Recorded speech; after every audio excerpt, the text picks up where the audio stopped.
Assalamualaikum warahmatullahi wabarakatuh. Penalaran deduktif.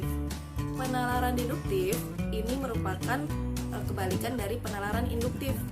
Penalaran deduktif juga biasa disebut dengan penalaran dari umum ke khusus atau penerapan generalisasi pada peristiwa khusus untuk mencapai suatu simpulan.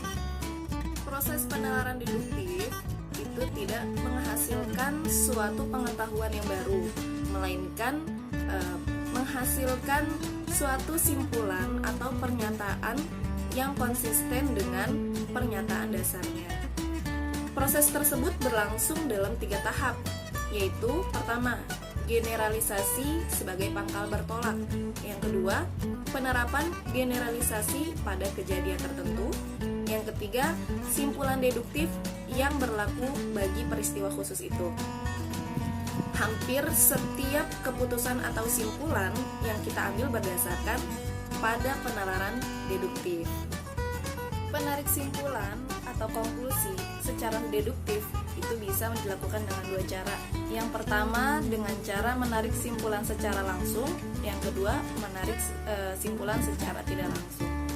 Yang pertama, menarik simpulan secara langsung itu biasanya menarik dari suatu premis. Contohnya, semua S adalah P, itu adalah premis. Sebagian P adalah S, itu adalah simpulannya. Yang kedua adalah menarik simpulan secara tidak langsung. Nah, menarik simpulan secara tidak langsung ini membutuhkan 2 premis. 2 premis ini akan menghasilkan sebuah simpulan, dan 2 premis ini adalah premis yang bersifat umum dan juga premis yang bersifat. Ada beberapa jenis penalaran deduksi dengan penarik simpulan secara tidak langsung. Yang pertama adalah silogisme kategorial. Silogisme kategorial ini adalah silogisme yang terjadi dari 3 proposisi. Yang kedua proposisi tersebut adalah premis, dan yang satu adalah simpulan. Kedua premis tersebut yaitu premis yang bersifat umum, biasanya disebut dengan premis mayor, dan premis yang bersifat khusus biasanya disebut dengan premis minor. Dan di dalam simpulan terdapat subjek dan predikat, dan subjek simpulan disebut term minor. Kemudian yang kedua adalah silogisme hipotesis. Silogisme hipotesis ini adalah silogisme yang terdiri dari premis mayor yang berposisi kondisional hipotesis. Jika premis minornya membenarkan antecedent, maka simpulannya membenarkan konsekuen. Jika premis minornya menolak antecedent, maka simpulannya juga menolak konsekuen. Kemudian yang ketiga adalah silogisme alternatif.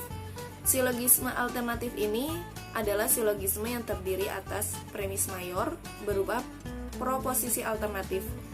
Kalau premis minornya membenarkan salah satu alternatif, maka simpulannya akan menolak alternatif. Dan yang terakhir adalah entimen. Entimen ini adalah silogisme yang jarang sekali ditemukan di dalam kehidupan sehari-hari, baik dalam bentuk tulisan maupun dalam bentuk lisan. Akan tetapi terdapat silogisme yang tidak mempunyai premis mayor, karena premis mayor tersebut sudah diketahui secara umum. Dan di dalam entimen ini menjelaskan atau menerangkan premis minor dan simpulan saja. Materi selanjutnya akan dilanjutkan oleh teman saya. Terima kasih atas perhatiannya.